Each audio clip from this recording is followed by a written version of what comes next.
Hey, welcome to Tabletop Skirmish Games and part 11 of our How to Play Population Z series. I'm Lee, and in this video I'll be taking you through an overview of a skirmish. The example we'll use in this video is the Ground Zero, a walk in the park from the Huntsville campaign. This is the tutorial skirmish that you'll first embark on. We've already gone through how to start a campaign, looked at the post-campaign steps as well, so now we're going to really delve in and have a good, thorough overview of exactly what a skirmish plan involves. To start with, there's going to be about 2 pages of narrative, and this is going to introduce you to the scene through the eyes of one of the NPCs. And in Ground Zero, that NPC is Ruby the Ranger. So this is going to get us prepared. It's going to give us a good idea of where the skirmish is taking place. So it's not just a square on the tabletop. This is an actual location in the fictional town of Huntsville.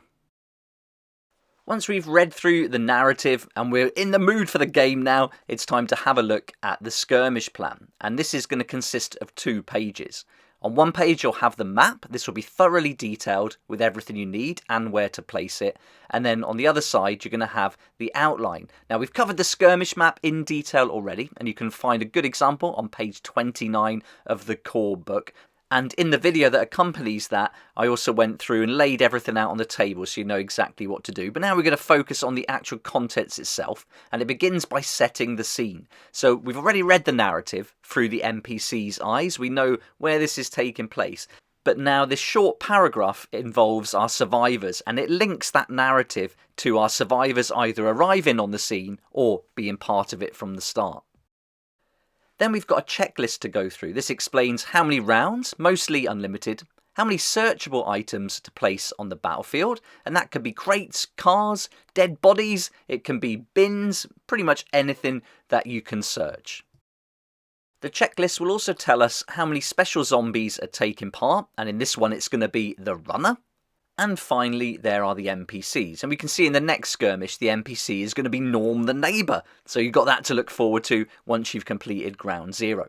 Then we've got the difficulty table, and it tells us how difficult it's going to be based on the number of starting survivors. Then we know how many starting zombies are going to take part and how many total shufflers we're going to keep on the box. Also, when to place those noise tokens. Now all this is taken care of in a previous video on noise and difficulty levels. So if you haven't seen that yet, I definitely recommend going back and watching part 3, Noise and Difficulty.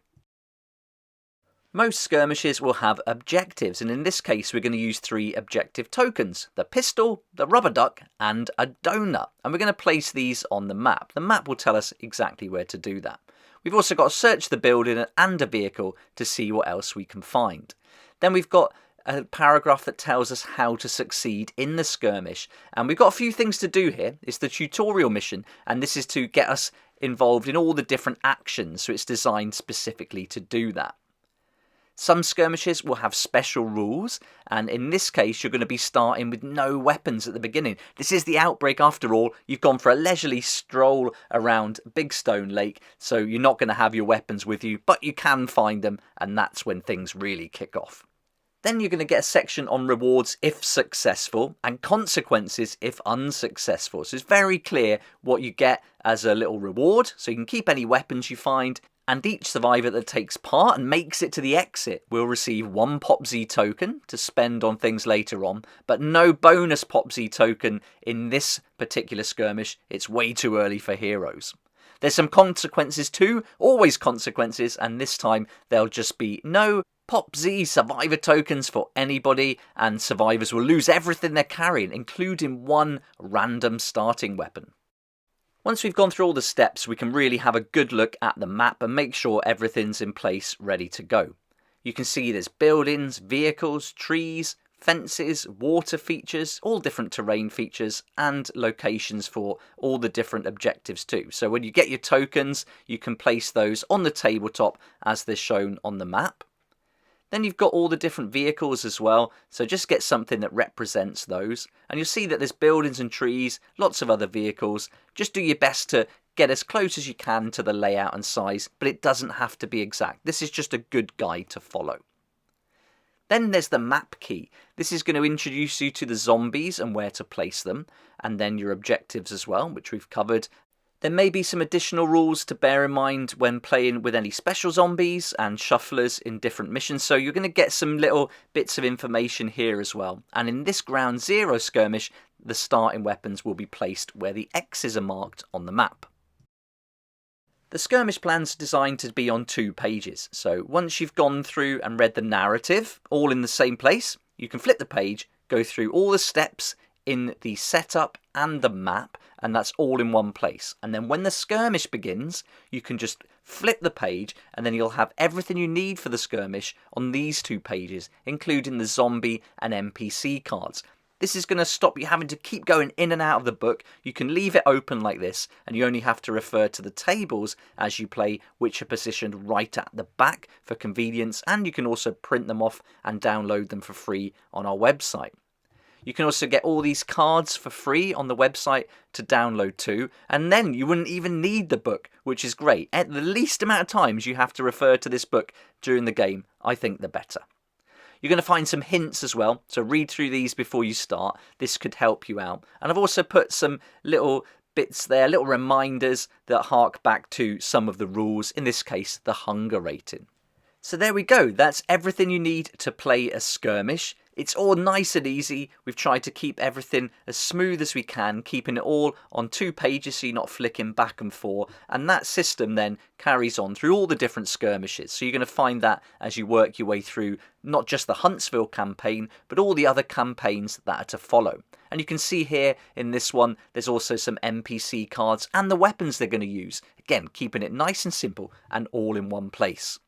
Sometimes you're going to get a few NPCs. In Skirmish 3, Supermarket Sweep, you're going to be going up against a survivor group, and that's led by Larry the Looter. So we've included the AI chart there just to help you out a little bit. It's going to be a good reminder, I think, when activating those miniatures. And all these locations are on the Huntsville map.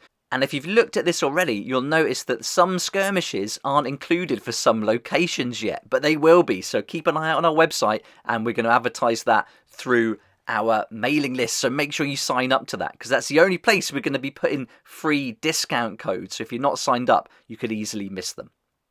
But there we go, that's now covered parts 1 through 11 of this How to Play Population Z series, and I hope you've enjoyed the series and it's helped you to get started playing the game. If you've got any questions, please add them down in the comments section below. Also come and join us on our Discord page. It's all free, anyone can join, and then we can answer questions. You'll also find an FAQ and errata on the Discord page and our website as well. And then as the game keeps developing, we'll be updating that regularly.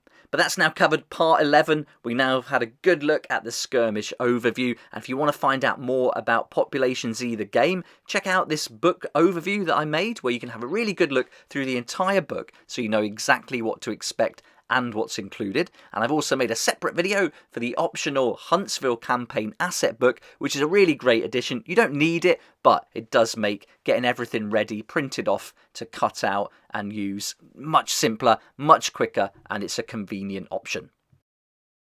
Now we've finished the How to Play series, the next step is to produce a demo game so you can see the game in action. So come and join us for that. It'd be awesome to see you here on Tabletop Skirmish Games to have a look at that demo game, and also lots more content for Population Z. Thanks so much for watching. If you liked the video, it'd be great if you hit the like button, and don't forget to subscribe too. And we look forward to seeing you here again very soon. Thank you so much to my Patreon supporters for helping me to keep going with these regular videos. I couldn't do this without you, and I appreciate your support so much. If you'd like to join the Patreon community, support the channel, get some great perks at the same time, there's a link down below in the description. It'll be awesome to see you there.